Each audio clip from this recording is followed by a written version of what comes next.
Assalamu alaikum wa rahmatullahi wa barakatuh. Peace and greetings to all of you in the name of Allah. The Muslim Student Association extends a warm and cordial welcome to our guest speaker, Mr. Ahmed Deedat, the staff and students of Natal Computer College. Mr. Deedat will be discussing the topic, the Quran and the computer. After his talk, students will be given the opportunity to ask Mr. Deedat any questions. Please feel free to ask him any questions whatsoever. Mr. Deedat.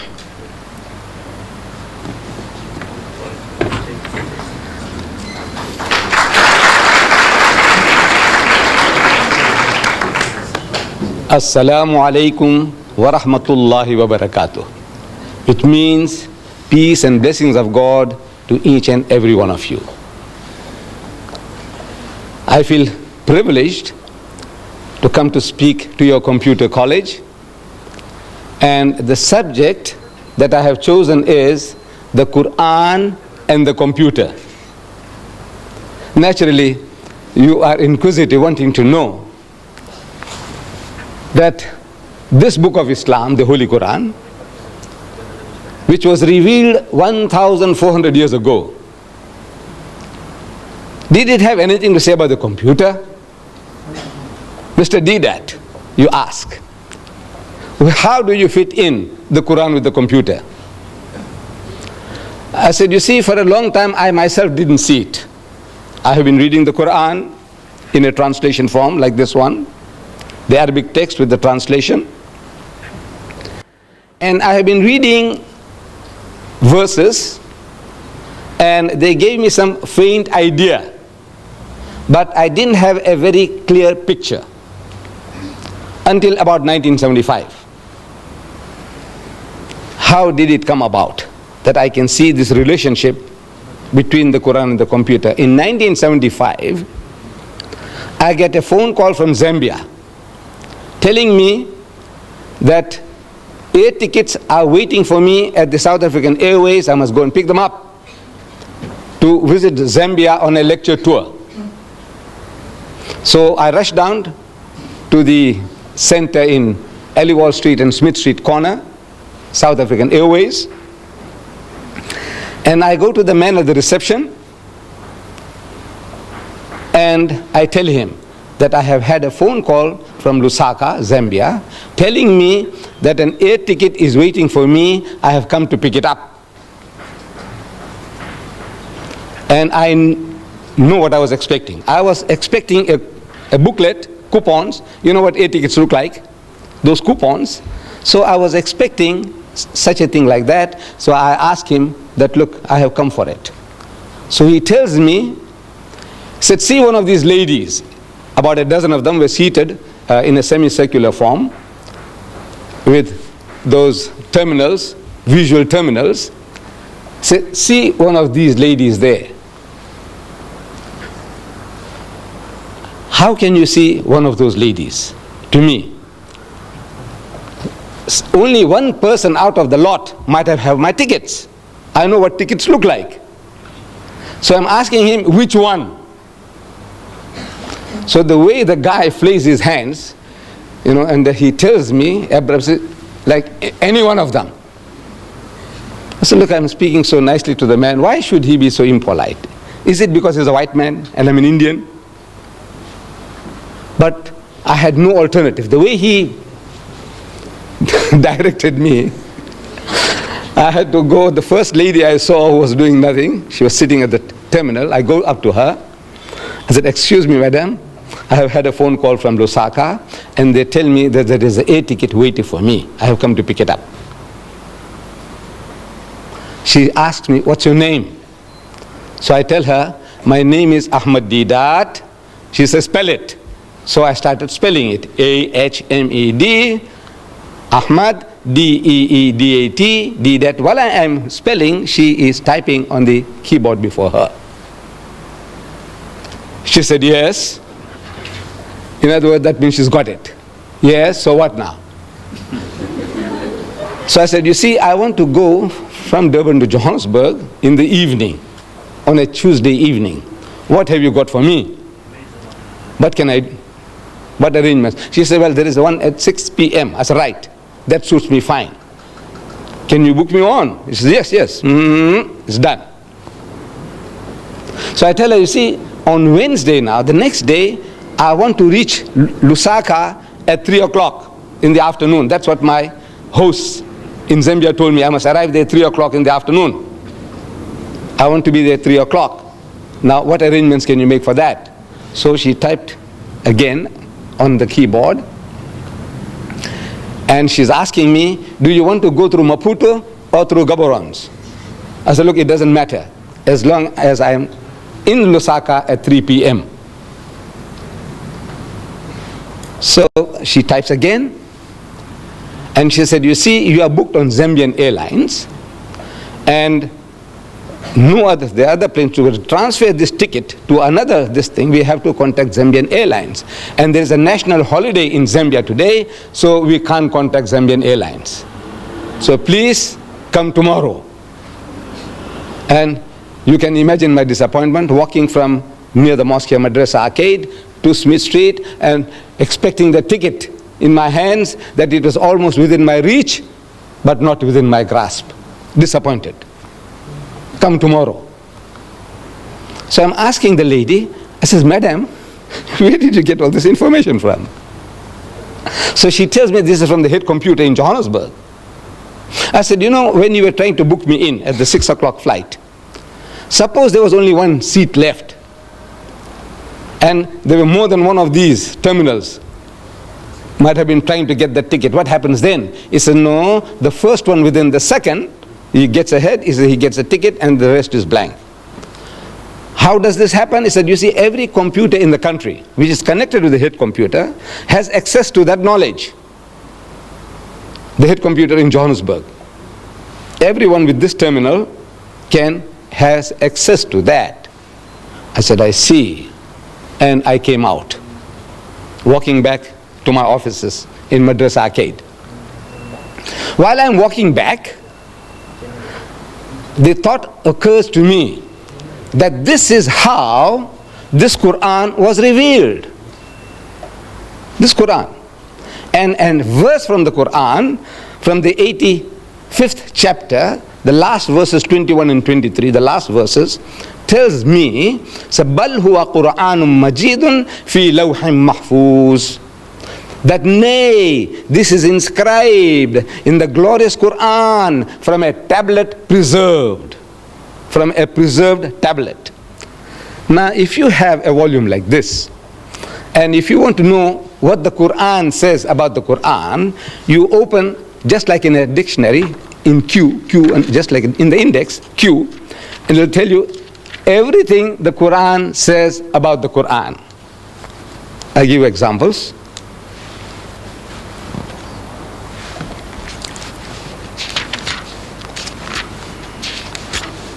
Quran. The divisions of the Quran, how it's divided into chapters and verses. Inspired message cannot be produced by other than divine agency. Verses, fundamental and allegorical, these are all different topics. God is witness to the Quran. God's revelation, the Quran. Follow it and do right, the Quran. Respect and attention due to it. Book of wisdom, the Quran. It's in Arabic, the Quran. Described, and on and on and on. What does the Quran say about the Quran? The last subject in this index on the on the Quran, it says the tablet preserved. The tablet, this, when you have it, you'll be able to see it with your own eyes. It says tablet preserved, chapter 85, verses 21, 22. I read it to you. So the picture comes to me, this is how it happened. See, the whole picture comes along, the history of Muhammad, that he was in Medina, I have been reading, and a Christian deputation had come from Najran, an outskirt of Yemen. They had heard that another Arab now, he's claiming to be in communion with God, he's claiming to be a prophet. So these Christians, they said, let's go and see this another Arab, and we will question him, cross-examine him, wanting to know what does he know about religion. So they come to Medina, and they are housed in the mosque of the Prophet. They sleep in the mosque, they eat in the mosque, and they have a dialogue in the mosque for 3 days and 3 nights. It's going on. During the course of that discussion, the spokesman for the Christian is posing the question, among so many other things. He said, all right, now tell us, O Muhammad, what is your concept of God? And Muhammad, according to tradition, he doesn't just start answering. He, so to say, presses his spiritual buttons. There were no buttons to press. But I said, so to say, he presses his spiritual buttons, trying to commune with God. He said, oh my Lord, what shall I say? What shall I say? He could have made a case, like we do. At times when we are asked questions, we have no ready answers, so what do? We beat around the bush. We fumble to gather our thoughts. You see, it's like this, and it's like that, and so on. While we are talking, while we are trying to share, our thoughts are coming into focus. That's what we do. If I were to ask you, my children, what is 6 times 6? Immediate answer. I take it. 36. 6 6 36. I say, what is 12 times 12? You say 144. Because you have a ready answer. But if you didn't have a ready answer, what do? You say, well, you see, 6 times 6, you take 6 and you put 6 times 6, 6, 6, and we add, and 6 and 6 is 12, and 3, 6 is 18. And you are fumbling for the answer, but you will get it. But you fumble for it. That's how what we normally do. Muhammad doesn't do that. He could have said, you see, our concept of God is almost identical to yours. You see, you believe in the God of Abraham and the God of Moses and the God of... He said, well, we also believe... This is how we all talk. That's how we talk. Not so Muhammad. He's asked a question and he must get it from the highest authority, from the head computer. So what he does, he presses spiritual buttons and comes the answer through his mouth. He is the end terminal. Every prophet of God is an end terminal of that head computer, the knowledge of God. If you are that, you have access to that computer, the head computer, and you have a problem and you commune, say, oh my Lord, what shall I say? He said, tell them, Moses was told, tell them, thou shalt not commit adultery, thou shalt not covet thy neighbor's wife, thou shalt not steal, thou shalt not kill. You see? So he's telling them, from the head computer, whatever knowledge is given, the prophet of God, the man of God, he articulates them. So he wants to know, what shall I say? Comes the answer. You'll see it in the 112th chapter of the Quran. Amazing. You open the chapter, it begins. Qul huwa Allahu ahad. Say, he is God the one and only. Allahu samad, God the eternal absolute. Lam yalid wa lam yulad. He does not beget and is not begotten. Wa lam yakun lahu kufuwan ahad. And there's nothing like unto him. Finish. Whole chapter is finished. 4 verses. And back to normal. He said, you see, this is our concept of God. When he spoke, while he was speaking, the normal discussion was on a different level of speech. Now, when he's uttering those words, he's on a different level. قُلْ هُوَ اللَّهُ أَحَدٌ اللَّهُ الصَّمَدُ لَمْ يَلِدْ وَلَمْ يُولَدْ وَلَمْ يَكُنْ لَهُ كُفُوًا أَحَدٌ. And back to normal. He said, you see, this is our... Where did he get it from? He's asking. Oh my Lord. Nobody heard him. Nobody heard him say that. But he's asking, what shall I say? Comes the answer. I want you to see it in this book. It starts, say, he is God the one and only. Say, why? Say. A chapter begins, say, he is God the one and only. Why say? Because asked, what shall I say? Comes the answer, say, he is God the one and only. Now, this is how every verse of the Quran was revealed to the Holy Prophet Muhammad according to his needs from the head computer. He is the end terminal. As I said and I repeat, every prophet of God, every true messenger of God is that end terminal. We are not. We haven't got that facility to make a direct contact with the head computer. Now this preserved tablet, what is a tablet? To me, that screen is a tablet, a visual screen. Your blackboard is a tablet. Your whiteboard or your green board, on which you write is a tablet. Your computer chip is a tablet.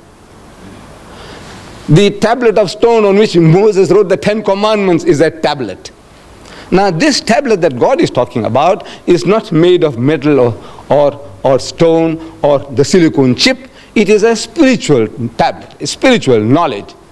It is not material. Now what do you want to know? What else do you want to know? This is some aspect of what the Quran says about the Quran. What do you want to know about the Muslims and about Islam? Everything is in this book. The easiest way to have access to this knowledge about the Muslim is the book. We ourselves, we might be confused. The Muslim can be confused on so many things. But if you want to know authoritatively, what does your book of authority, the Quran, say? So you go to the Quran. So if you open the index, some of the subjects, I'll just give you a quick glance at some of the subjects.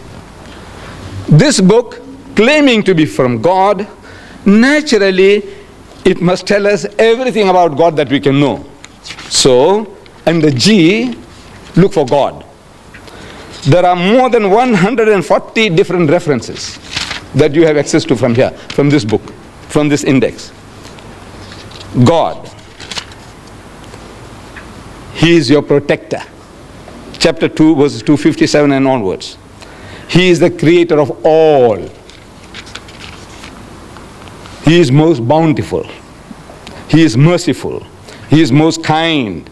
He is beneficent. He is the orphan's shelter. He is the wanderer's guide. The guy is wandering around. He is a guide to him. He satisfies your needs. God present everywhere. He is unity. He is one, not one in a trinity. He is not one of two. He has got no begotten sons. He is wise. He is best disposer of affairs. He is most high great. He is irresistible. He is never unjust.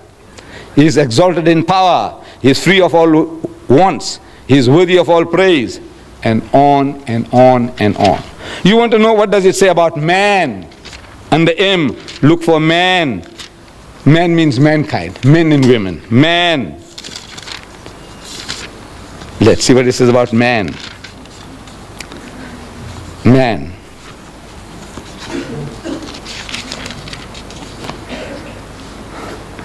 He is tested by God. He is being tested by God. In your behavior, what are you doing? How your mind is working? What you do? Things men covet. Things that men love most. And here, I might ask you, here, man as a male, I want you to tell me, if you can, what does he covet most? What does he love most? What does he want most? Huh? Money. Now don't be afraid, there's no harm done. We won't disqualify you in your exams. Yes, my child. Materialistic. Power. Huh? Woman. Huh? Who said that? Who said that? What did she say? Woman. Woman. Yes, woman. Look, this is 1400 years ago. This man Muhammad is made to say things men covet. I want you to look it up when you have this book. You will have this book. Each and every one of you will be entitled to this book free. I'll be giving it to you all free. This encyclopedia. So no use me tantalizing before you. You know that golden carrot, and says, you see, it's there, it's there, it's there. And he says, where do you get it? I say, you see, you go to the Islamic Propagation Center and you buy one. Now I want to do business with you. No, I'm not here to do business. So the Quran says, زُيِّنَ لِلنَّاسِ حُبُّ الشَّهَوَاتِ مِنَ النِّسَاءِ.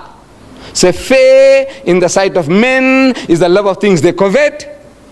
Number one, مِنَ النِّسَاءِ, of women. وَالْبَنِينَ, then your offsprings, your children.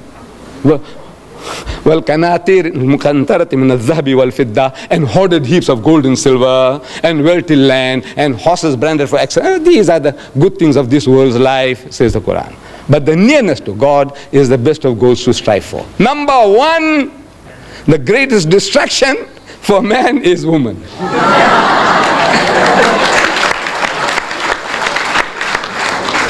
And I'm telling the Westerner, you see, look, as a Westerner, he knows this better than us. The Westerner, he knows this.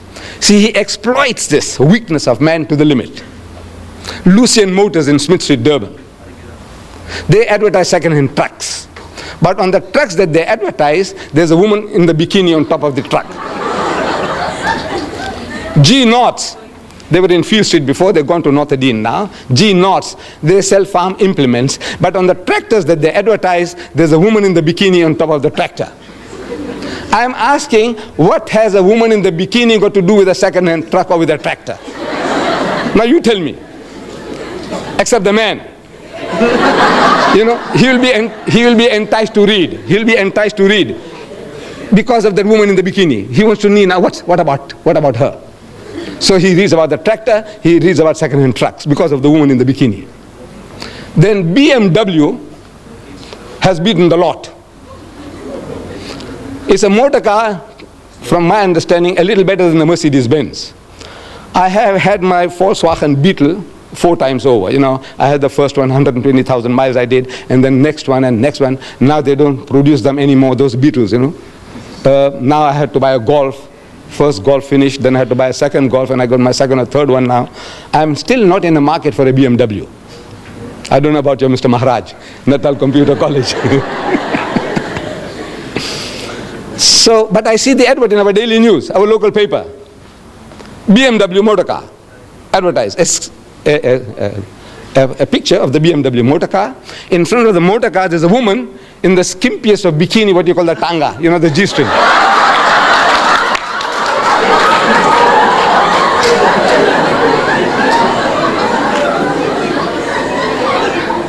And in front of the motor car, this woman is standing, you know, in a lustful, enticing pose. You know, you can almost hear her saying, come on, come on.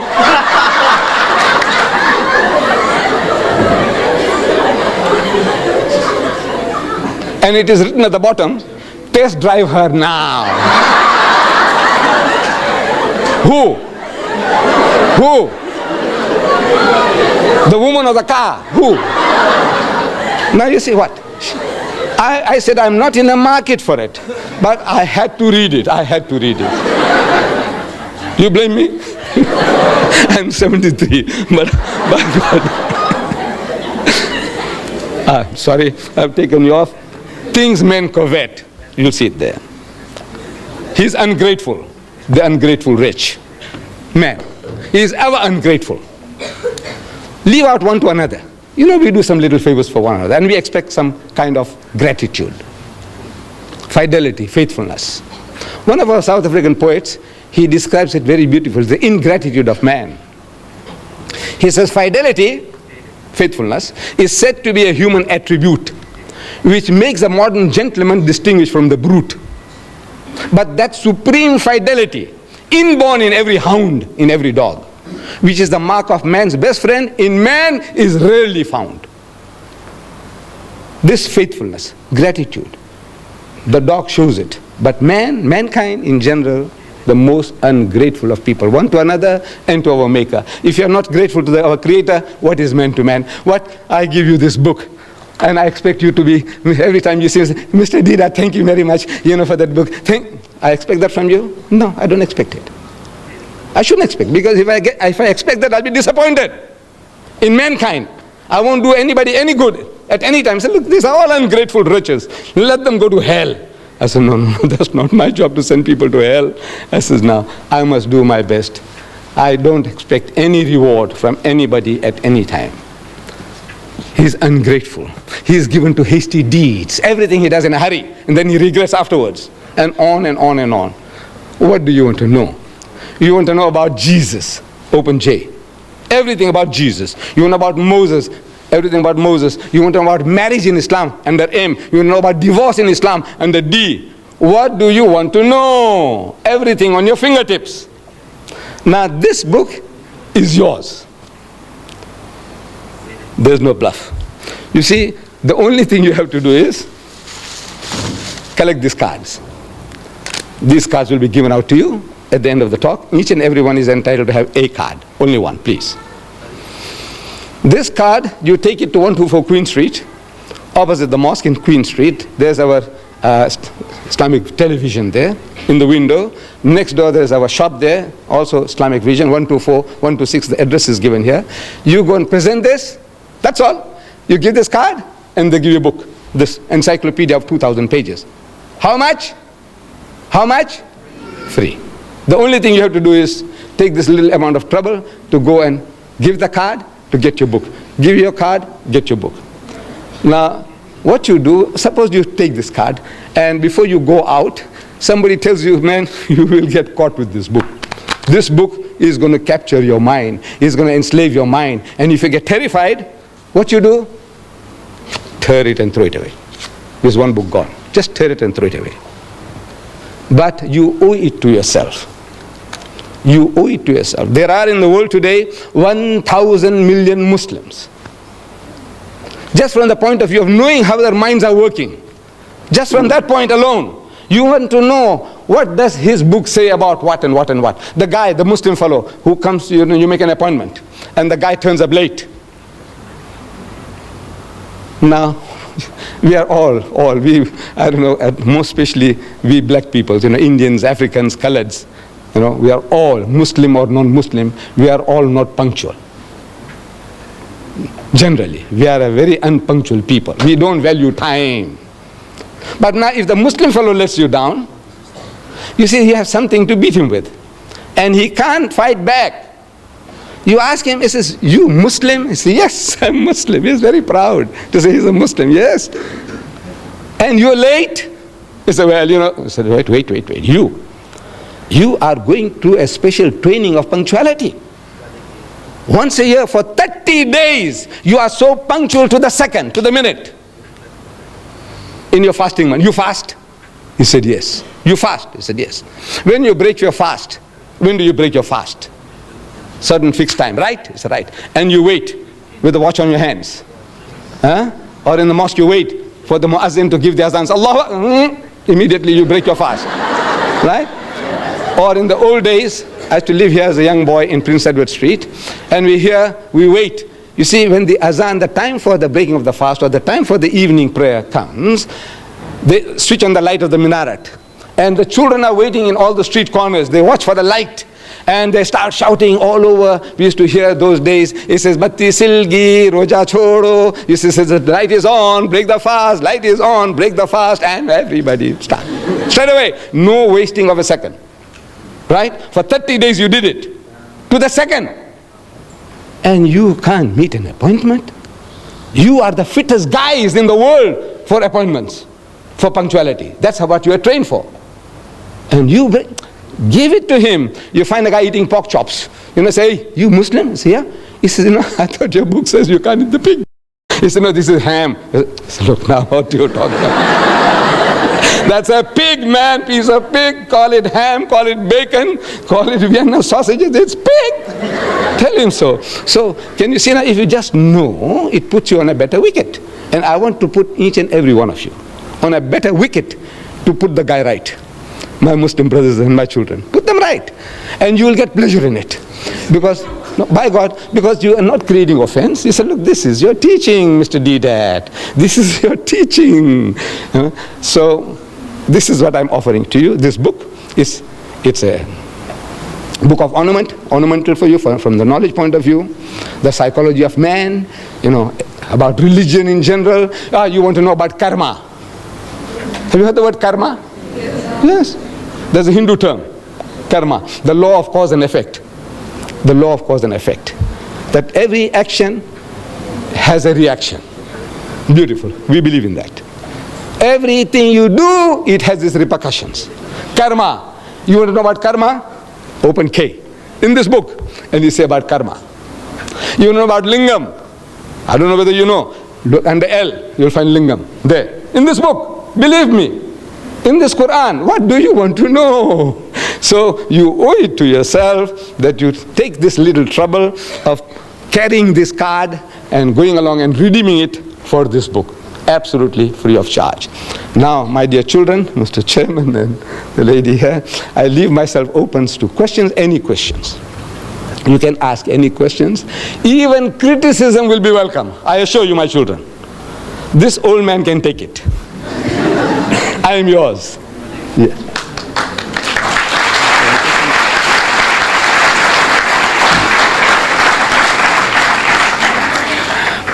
Thank you, Mr. Deedat, for that rather enjoyable and enlightening talk. Please feel free to ask Mr. Deedat any questions whatsoever.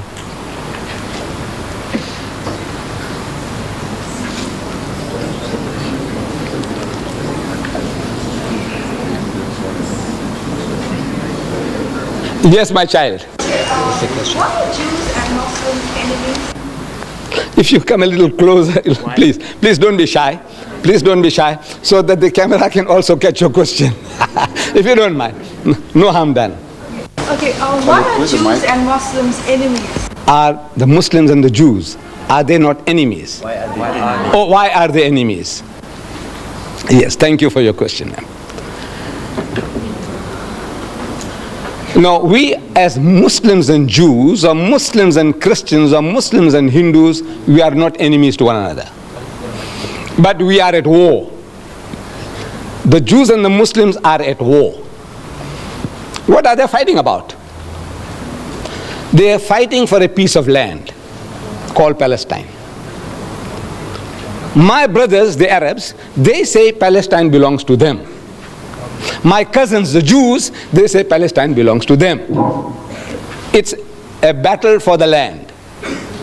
We have between brothers and brothers. Brother, they're all, among us especially. Father dies, and you find that this estate can't be settled. They must go to court. They must go to court. The dividing the shares, the inheritance. There's a war after war. Every Indian, I'm talking about the Muslims. You see, I don't know about the Hindus so much. But I know my own people. You have to go to court. You have to go to court. So, this is brother and brother. We are brothers and cousins now. And both are claiming the same piece of land. What are the rights and wrongs of it? Now that is something that we can discuss. We can talk. For example, I'm talking to the Jews. I say, come and talk to me. I'm talking to the Jews. I've spoken to them at the University of Cape Town. I've spoken to them here at the Natal University. I have had so many discussions with them. I have written a book, Arabs and Israel, Conflict or Conciliation, and I sent it to every influential Jew in the country, in South Africa. The reaction was, they want to kill me, they want to bomb me. I said, come, talk to me. I got it all recorded, when they phone up and they use abusive language and what they're going to do to me and all that. I said, come and talk. Because my book says, call them. Call people to a dialogue. Come, let us talk. See if we can see reason. So it is not Muslim want to kill Jews or Jews wanting to kill Muslims. Because we have lived together, Muslim and the Jews, for over 1,000 years, no problem. You see, in Spain, the Muslims ruled Spain for 800 years. And the Jews were the second highest in the hierarchy, doing work among the Muslims. The greatest achievement of the Jews was by the Jews in Spain under Muslim rule. And for 1,000 years, when the Christians were persecuting the Jews, and when they ran for shelter, protection, refuge, they went to Muslim lands. And every Muslim country accepted them with open arms. Say, ahlan wa sahlan. It's a family and plain, come and live among us. We are the children of the same father, Abraham. Abraham had 2 sons, Ishmael and Isaac. You are the children of Isaac. We are the children of Ishmael. As such, we are brothers. Come live together. And they lived for 1,000 years, not a single riot against the Jews, not a single, nothing. The only time the problem started was with Palestine. When the Jews, they went to seek shelter there, and they went and they filled up, and then they said, now we will take over. For the first time, the Muslim wakes up to the reality. He says, now everything, this guy is going to take it over. Inch by inch, the guy's got in. Now he's got the backing of the Western nations, and he's technologically is more advanced than the poor Palestinians. Illiterate, ignorant people, and he says, now these are easy meat for them. So now they wake up, he says, no man, this is not right. So this conflict from 1918 onwards, prior to that, no problems between the Muslims and the Jews. Any other question? Yes, my son. What's your opinion on some of the satanic verses? Well, as the word says, satanic. The guy is satanic. The guy who wrote the satanic verses is satanic. You see, the trouble is that bulk of the people, nobody has really read the book. In the Royal Albert Hall, I went and spoke about that book of Rushdie. 6,000 people. And I made the chairman to read the introduction. There's a poetic introduction, a quotation by Daniel Defoe, some literary man, his quotation about the devil. So I made the chairman to read it from the satanic verses. And the chairman read it and is asking 6,000 people, anybody at any time has read this? Or you have seen it anywhere? Have you read anywhere? Out of 6,000 people, one guy put up his hand. Where? In the satanic verses. Then I'm asking the people, the audience. I said, you see, Rushdie has something special to tell about you Londoners. I said, on the very first page, he calls you all bastards. You Londoners are all bastards. Do you know that? No. I said, Londoners, I said, you, whether you are an English Londoner, or a Pakistani Londoner, or a Sikh Londoner, or a Hindu Londoner, you are a Londoner, you are a bastard. Shocked. I said, look, what have you been reading? You say this book is very good. I said, come on, talk to me. Then, of course, it was more than an hour's talk. I'm giving what he says about Rama, what he says about Sita. Did you read it? He says, no. I said, you will want to kill him, you. What he says about you white people? The whole white race. It says white women, no mine, fat, Jewish or non-differential. White women, I can't say. There are other words. What they are good for. I can't. But I said, now you talk to me. You want to know? I said, you white man, you know what he says about your mother, your wife, your sister, your daughter, you Jew, you know what he says about your mother, your wife, your sister. I want to know what are your reactions. When this is what he says about Rama and Sita, this is what he says about all of your whole white race, and on and on and on. The filthiest, dirtiest book in my life I ever came across was the satanic verses. Really satanic. Keep away from it. From the price point of view, at one time it was costing 15 pounds. That's 75 rands. You want to waste 75 rands on that? It's about 540 pages. 75 rands. Here I'm giving you, my son, 2,000 pages free of charge.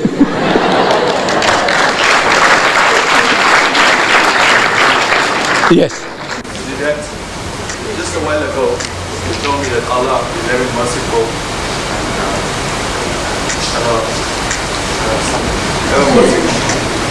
Now, I know Salman Rushdie was terribly wrong, but anyway, we're living in the modern times now, and we have freedom of speech, freedom of writing. But that's besides the point. If Allah is merciful, who are we as people to impose judgment on Rushdie? Because, you see, we didn't create Rushdie. He was created by God himself. Right? And who are we to formulate opinions and impose death sentences upon him when we have God himself to decide? Now, if Allah is merciful, why can't we be merciful? Beautiful. Beautiful. I'm an Hindu student, right? And my scriptures teach me to be obedient, merciful, and sympathetic to fellow human beings. Now, we must sympathize with Rushdie. We understand he has a problem, but we're not in a position to impose death sentences upon him as the late Ayatollah Khomeini did.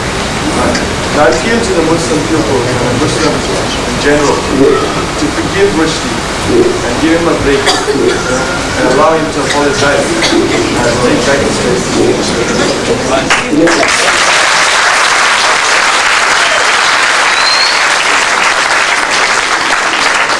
My son, very beautiful thoughts. God is merciful and we are expected to be merciful. He is just and we are expected to be just. He is beneficent, we must be beneficent. Charitable. He is holy, we must be holy. That is the teaching of Islam. That is the teaching of Hinduism. It's a beautiful teaching. But now, we are also told to respect one another. Now I ask you, what is your name? So you tell me I'm Mr. So-and-so, Naidu, Padiachi, or Mudli, or Govanda, whatever. They say, yes. I knew your great-grandmother. You know? Because a lot of people, I know their grandfathers and grandmothers. I'm 73 now. Since as a young man, I have been moving around a lot, you see, I know. So I said, yeah, your grandma, yeah, man. Wigan's estate, she used to live there, you know. You know, she was the biggest whore. No? I said, you know, she was international, not only for Indians. Now, if you punch me on the jaw, have I a right to blame you? So what am I doing? I'm asking for it. Am I not? I said, what am I doing? Talk, man, talk. Talk nicely about everybody. You swear my mother, look, you can call me anything. I'm big enough. I told you. I said, this old man can take it, if you remember. You know, I said, ask any questions, even criticism will be welcome. I said, this old man can take it. I stand by that. But now you come along there while you're asking me questions and you swear my mother, you know, at this some age, you say, I'll punch you on the jaw.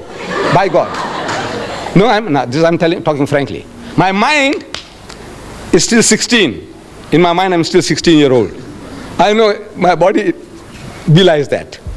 You see, but my mind tells me I can give it to you, and I will punch you on the jaw. Maybe I'll break your jaw and also break my hand because it's gone too soft now. It's not what it was before. You see, but now this is the natural reaction of anybody. You swear my mother? Look, call me anything, man. Call me an ox, call me a donkey, call me a fool. I can tolerate you.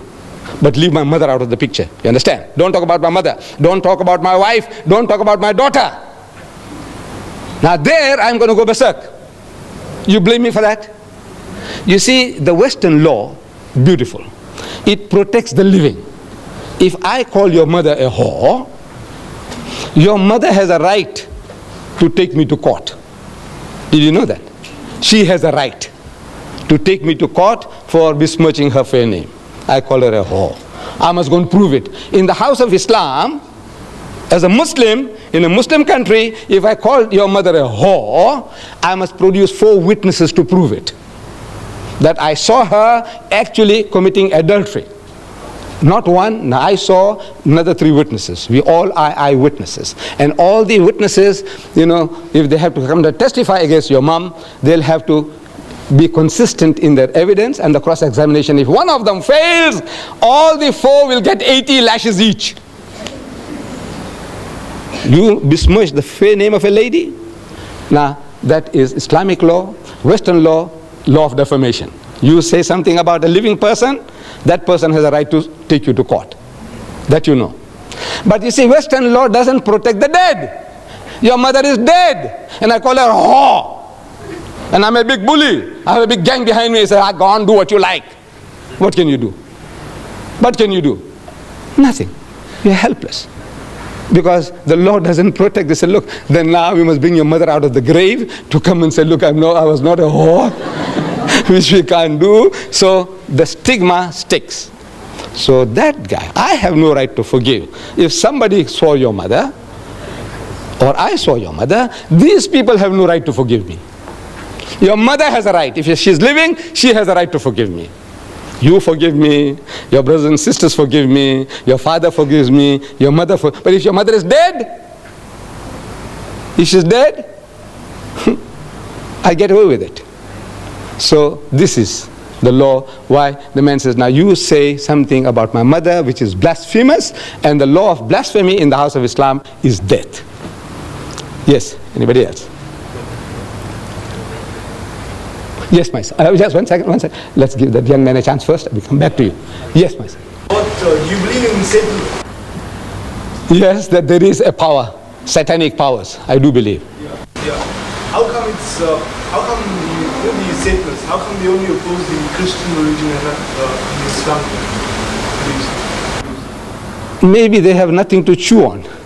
You see, the satanic people, what do you say? There's a cult. Is that what they're attacking the Christians, you say? Right, because they come from Christian background. Sit down, my son. You see, they come from a Christian origin. All the Satanists, they were not Hindus before they became Satanists. They were not Muslims before they became Satanists. What were they? The background, Christianity. So in other words, they come from that background. They know more about their background, so they attack that background. I think that is the answer. Why they would they want to attack the Christians and not the Hindus, not the Buddhists, not the Muslims? Why? I said, no, they have no knowledge about Buddhism, Hinduism, Islam. They have no knowledge, but they have knowledge about Christianity, so they can play on that. I think that is the reason. Yes, my son, you had something. Why do the Muslims wear a hood? Why do they wear a topi or whatever you want to call it? This is, from the religious point of view, in our relationships with God, it's not a necessity. This is not a necessity. But in society, we need an identity. Suppose I meet you in the street, all right, I might think that maybe he's a Tamilian, and if I knew how to say good morning to you in Tamil, I would have said it. Otherwise, now I'm at a loss. That the other guy, like me, who looks like me, the Banya, they are my cousins.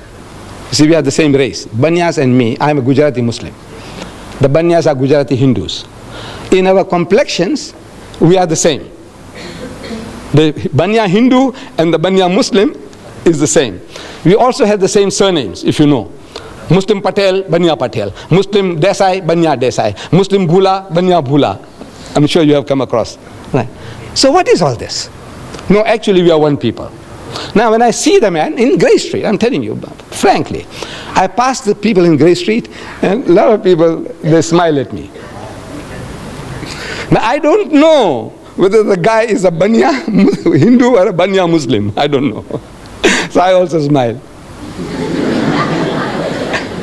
Because I can't make out. Well, because I keep on seeing them, their face becomes familiar, as if I know the guy. But now what shall I say? Shall I say Namaste? Shall I say Ram Ram? Shall I say Assalamu Alaikum? I said, what shall I say? So because I don't know, I'm not sure, I also give a big smile. Now in the West, my people now, because of this problem, they start saying hi, hi, you know, you're 100% okay, you know, hi, you can't say salam babu, salam bhaiya, or you can't say, you say hi, hi becomes universal. So we wouldn't like to lose our culture and tradition. I like to wish you, my son, whether you are an African Muslim, I say assalamu alaikum. If I see you are an Indian, I say assalamu alaikum. Anybody, I go to China, I see somebody, I say assalamu alaikum. And that's an open door for us. You see, as soon as I say assalamu alaikum, I go to a strange place, Hong Kong.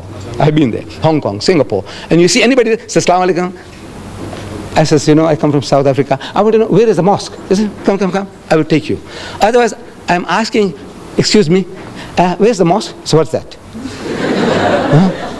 I don't know, I'm like a fish. If I recognize somebody, immediately say assalamu alaikum, and his heart and home are open for me. It's like an open sesame, you know, this headgear. So I said, now, for the purpose of recognition that I may wish people, I want my children and my people to have an identity. That, you know, we can wish you assalamu alaikum, you say wa alaikum salam, and immediately it's a bond is created, immediately. I give an example in the tubes in London. I've been sitting so many times, a man across from me, you know, sitting face to face in the train, in the tubes. And you dare not open your mouth. You don't know how to start. Because he says, excuse me, where you come from? Look, among us, it's so easy. By God, it's so easy. If I say, assalamu alaikum, wa alaikum salam, so where you come from? So he tells me, oh, I come from certain state. He says, I come from South Africa. So where? You're from South Africa. He says, Durban. I said, what do you mean Durban?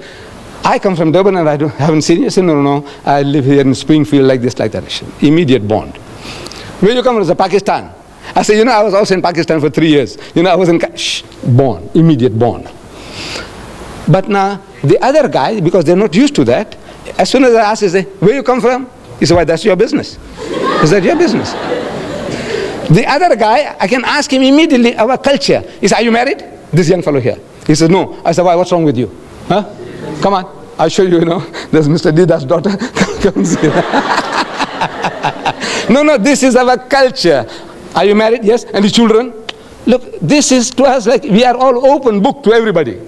We want to know, we want you to know everything about me, and I want to know everything about you. And this does it when I know that this is our cultural background. I can talk to you more freely. Otherwise, I'm afraid. If as soon as I ask you some question, you say, what, are you from the inspectorate, receiver of revenue? What is it? Yes. Yes, a lady, yes. Why don't females go to the mosque? Yes. Why don't females to the mosque? Yes. You see, the mosque, the obligation to pray in the house of Islam is on everybody, male and female. We are all obligated. Fasting, same. Pilgrimage, everything that the man does, the woman does. Everything same. But there is what is called a segregation of the sexes in the house of Islam. Like among the Africans, you say shonipa, respect for womanhood. Say the man comes along into the kraal, the men go with the men, and the women go with the women. Now in our culture, it's the same. There is what is called a segregation of the sexes. Men and women are not allowed to freely intermingle. So in the absence of a separate facility in the mosque, where they can come into the mosque without intermingling with men, they pray at home. But now in the mosques in South Africa, provisions are being made. Where you have a separate entrance for the ladies, separate ablution facility for washing, toilets, everything separate. They are in the mosque, yet out of the mosque. In other words, what is forbidden is free intermingling. In the house of Islam, means in our teaching, no Muslim man has a right to be alone with a woman who is not his mother or wife or sister or daughter. Everybody else is to keep them at a respectable distance. If I was going to Johannesburg, alone in the car, I need company. And if I see you, my sister, my daughter, you standing by the roadside, trying to thumb a lift, my religion says don't give her a lift. Not because you are an African. Even a woman of my own race, don't give her a lift. But if she's accompanied by a man, maybe her husband, maybe her brother, maybe her father, it's an act of charity. Come inside, I'm empty. Where are you going? I'm going as far as Newcastle. It's all right, get in. Free. It's an act of charity. But if the woman is alone, whatever race, my own race, he said, don't give her a lift. Why? Because it is a challenge to man's manliness if he doesn't make some suggestions. This is man, any man, every man. Unless he's a hypocrite or something else wrong with him. A man is a man. He has a woman beside him and he's traveling alone now. He wants to know, are you married? He says, no. Have you got any boyfriends?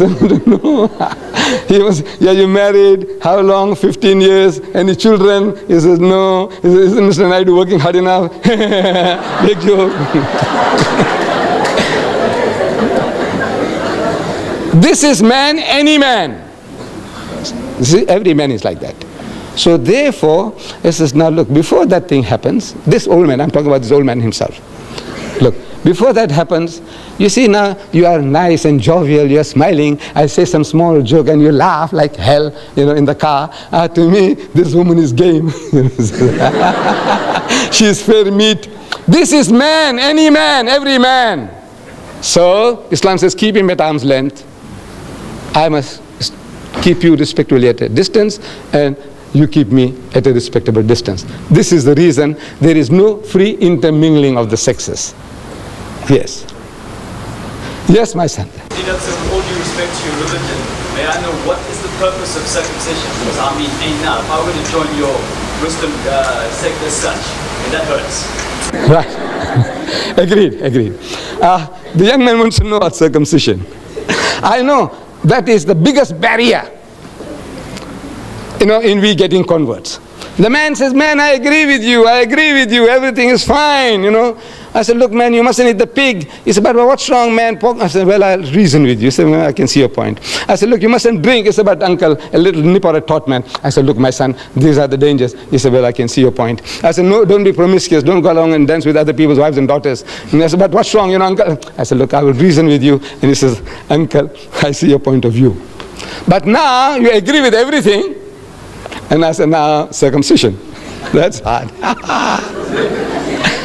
So now I said, now what is this? I said, my son, this is for your own benefit.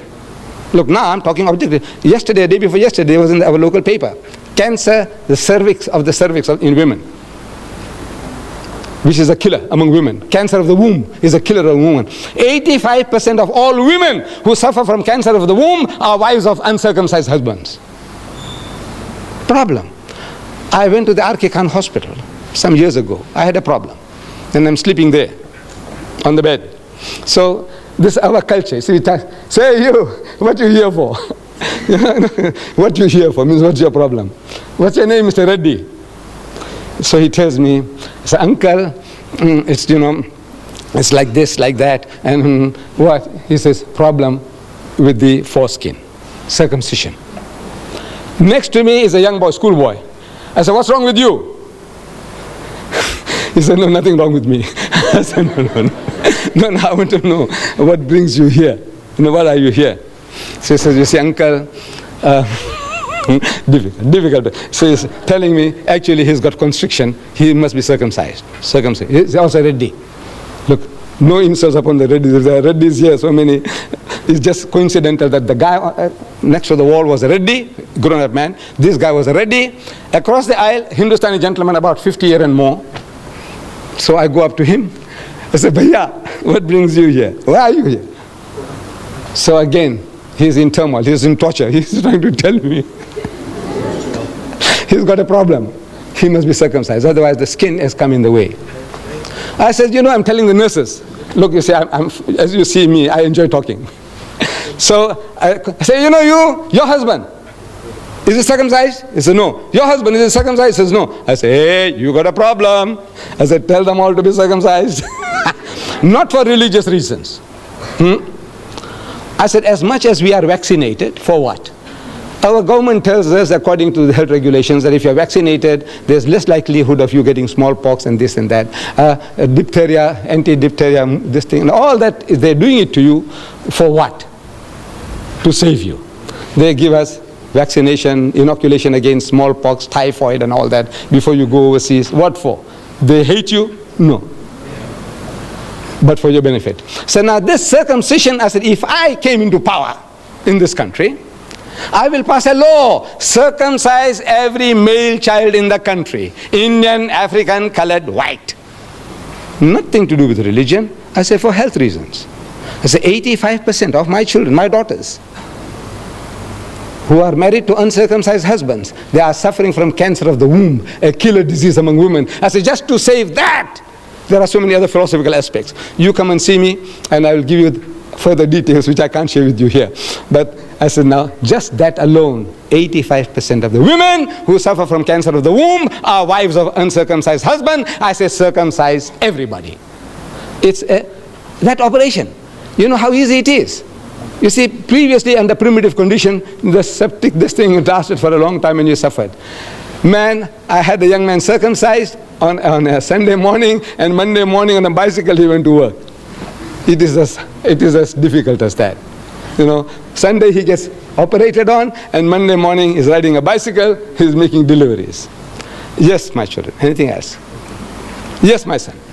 Satan is a chap Christian most because Christian, the background of Satan are from a Christian background.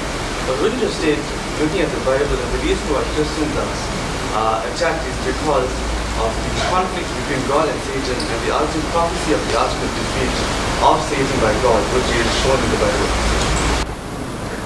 I didn't hear the detail of your question, but I think it's again about God and Satan. I think if you come a little closer, please. I'm sorry. I can't hear too well from that distance. Yes. That when Lily asked you about Satan and Satan's and Christians, right? you stated that Satanism. Satanism and Christians. You told me that Christians are attacked mostly by Satan. You said that Christians, that Satan is the background of Christians. But looking at the Bible, wouldn't you state that the reason which it seems better looking at the Bible is that God and Satan always were in conflict with each other, and there was a prophecy that Satan would be ultimately defeated by God. Wouldn't you say that is the reason why Satan is trying to I don't know really Satanism, what is the philosophy, why they are out to promote Satanism. Maybe Satanism gives them that freedom to do anything and everything which religion doesn't allow you. Hinduism won't allow you, this thing, that thing, you won't allow you. It tells you, no, thou shalt not commit adultery. Hinduism says that, Islam says that, Judaism says that, thou shalt not kill.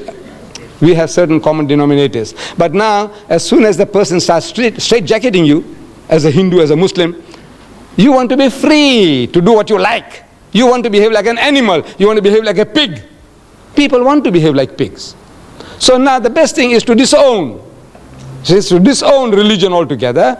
And they said, now this is a new cult, they call it Satanism. But now the battle is with us. Every individual, we believe that we have all got this propensity for evil. We have two qualities in us, towards godliness and towards earthliness, devilishness. So the battle is on in all of us, everyone. The Holy Prophet Muhammad, he described the situation beautifully to his companions. While they are around him, he's telling them that shaitan, that's Satan or devil, shaitan courses through the body of man like the blood. He's passing through you. He's each and every fiber of you. He permeates you. Everybody. Shaitan, man means mankind. Shaitan courses through the body of man like the blood. It's imperceptible. It's there. Your blood is moving and going and doing the job without you feeling that the heart is pumping and now supplying blood to the brain to allow me to think. Without that, I can't think. But all this is all automatic. Similarly, this evil propensity also in man is permeating him like the blood. Everybody. Muhammad says yes, everybody. He said, what about you? See, they had the right to ask questions. You too. He says, me too. But mine is under control. Only difference is that the temptations are there, everybody, unless there's something wrong with you. You remember I described before? Something wrong with you. You are impotent or you are lunatic. There's a different matters. But otherwise, everyone, we have these propensities and the battle is on. And we are to overcome those evil propensities. You say, the devil, the devil. You go and steal and you blame the devil. You go and rape and murder and you blame the devil. I want to know whether the devil came to you with horns, with a tail, with a barbed hook, with a ready complexion, and he told you to go and rape that woman. Did he? No. What is this devil you're talking about? It's you yourself. You are that devil. You are that Satan. But now very easy to pass the buck, blame some other guy. He told me to do this. And who told you? Did you see him? Did he whisper in your ears? What did he say? Did he speak to you in English or Zulu? That's Satan you're talking about. What did he tell you? In Tamil? What did he tell you? So this is like good thing, passing the buck. The thing is, it's with you, in me, in you, in me, and we are to give battle to these forces through the guidance of God. Whatever God tells us, he says, no, I shall not do it, I'm programmed. So we are shown the two broad highways according to the Quran. Two broad highways, one leading to salvation and the other leading to hell. The choice is yours and you have the freedom of choice. That freedom of will is given to you. You make your choice and you make your decision and therefore you are accountable. You will have to pay for it. You might get away here, but not in the hereafter. Yes. You want me to continue? Yes. So if you have any more questions, I'm here. You think you have had enough? All right.